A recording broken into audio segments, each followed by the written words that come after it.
Hello, Bill Molyneux here with Bill's History of Wargame World. And one week I could be at a historic site, another week working on board war games, another week working on miniatures in 54mm scale.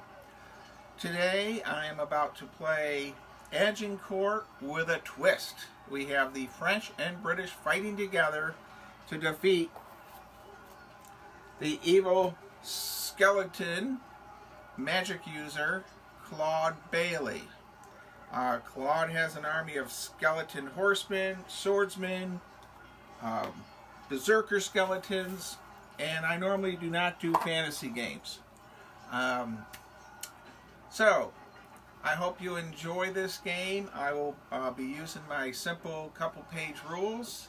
This game will be also featured at the Williamsburg Muster, February 17th, 18th, and 19th. I think I'll have this set up as a pickup game maybe Thursday evening. I hope you enjoy the video. And please subscribe, and thank you.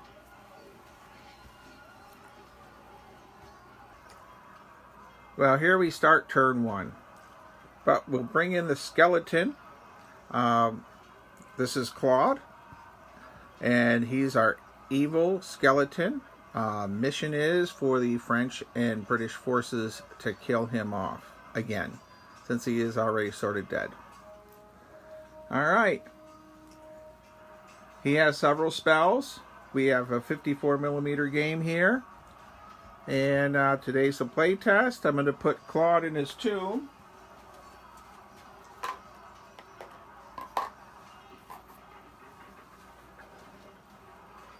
And once again, I've made several videos on this game. Today is, I don't know, I'll probably take 2 or 3 turns throughout the evening.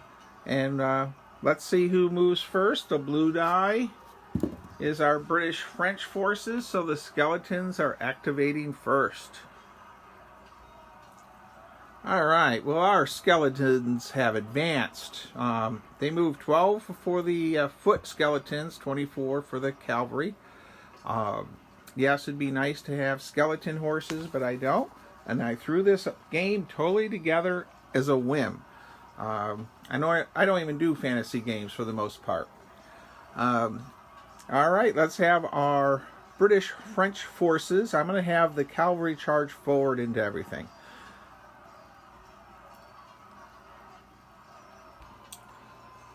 Okay, well, in my rules, the next thing that happens is arrows. And the skeletons get to shoot their arrows first. So I'm going to go ahead and measure the range and resolve arrow firing. And then we'll do hand-to-hand combat. And I'm going to do a hand-to-hand combat right here to show you how that's going to work in the game at the Williamsburg Muster. But first, I gotta get the arrows away phase out of the way. Well, we had we have one dead knight.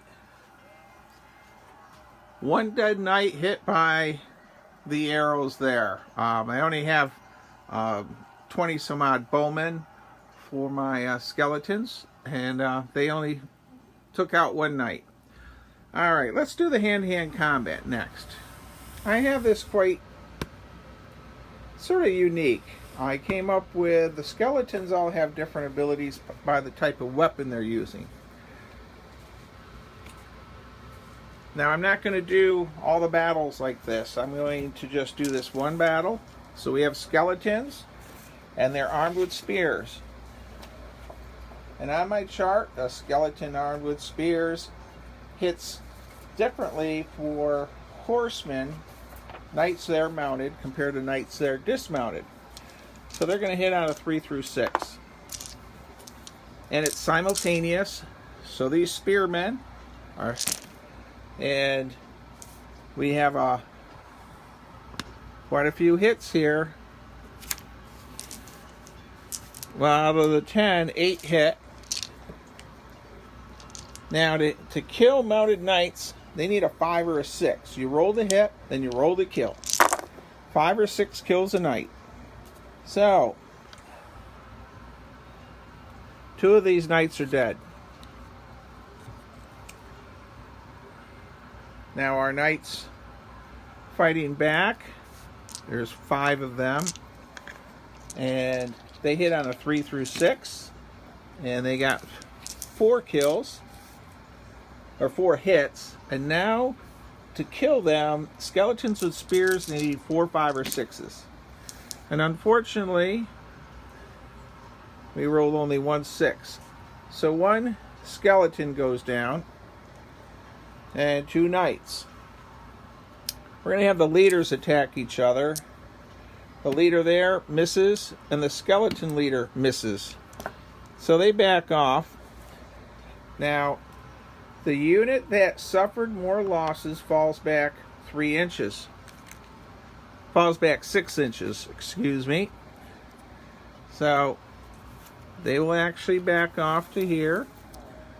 And the skeletons are pushing the mounted knights back.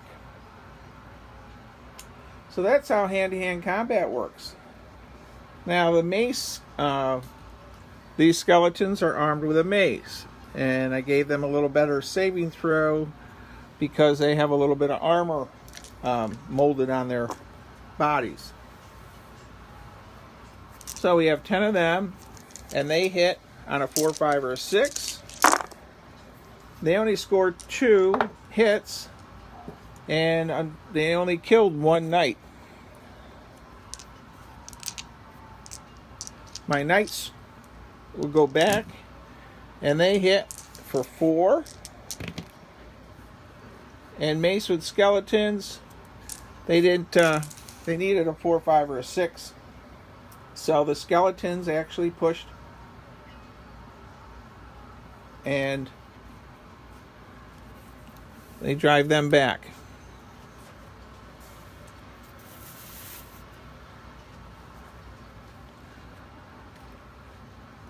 Wow.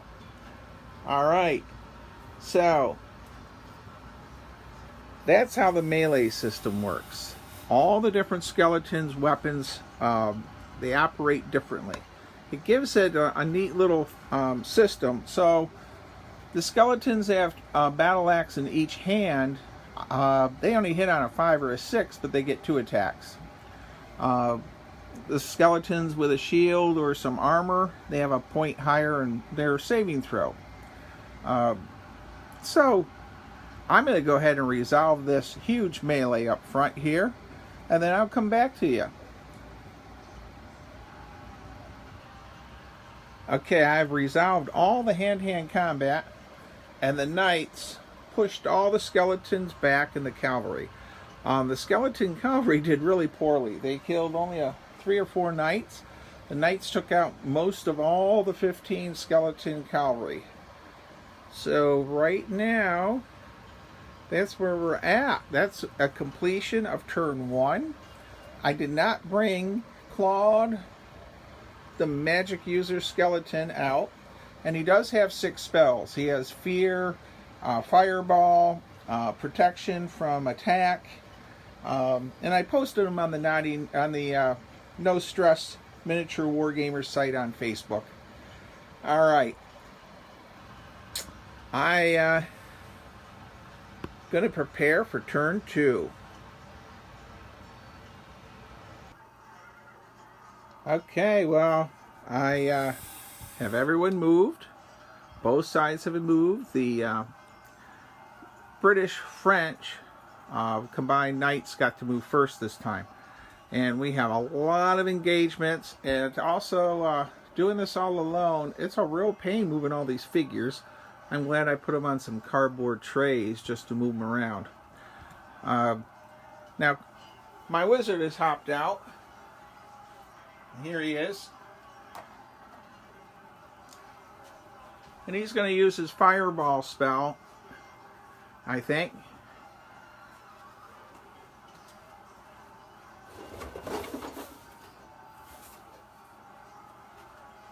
So the fireball spell I came up with is 18 inches.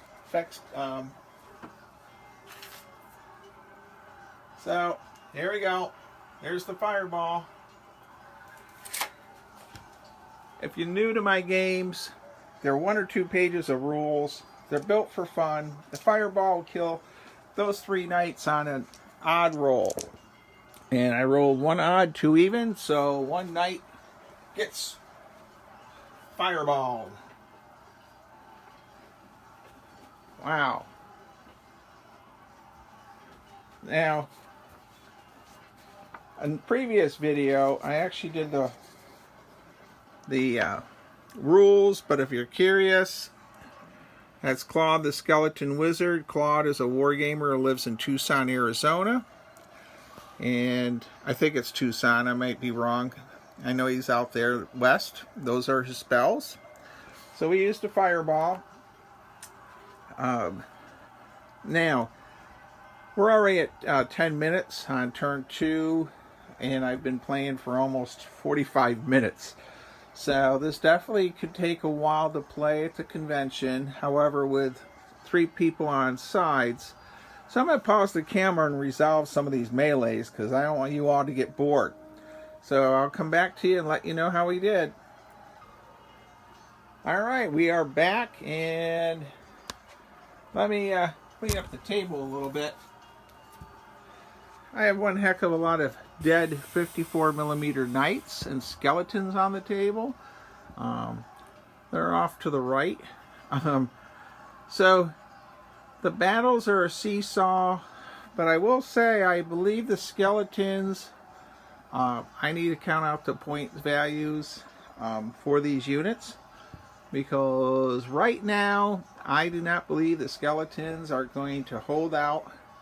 I believe the knights, no matter what, will be able to get to the tomb and kill Claude off. Let's go on to turn 3, and but I think I need to work on this, but we're going to go through one more turn. My double attack skeletons with the battle axes haven't gone yet really into combat. So, just in case you're wondering, this is what they look like. These skeletons are very cheap. You get like 100 of them for, I don't know, $10. So I got like 500 of the darn things. The Agincourt figures I got also on Amazon and Mr. John's Miniature Shop. Alright, I'm going to go ahead and resolve the next turn's movement. Alright, I did another batch of movement and some more hand-to-hand. Of course, I decided to bring down the camera off of the tripod. Our magic user is, he's moved down to here, and he's going to summon 3d6 worth of skeletons. So he'd get 14 skeletons around him. He can do that once per game. But as we go along, the big reason you do play tests and miniature wargaming is to work out the bugs. And I have one heck of a lot of figures. The figures look much better on the table without the movement bases. I'm also going to scale back the French-British Army. And I think I'll do a point. I'm going to figure out point values for the units. And I'll set this up again. And I played 3.5 turns.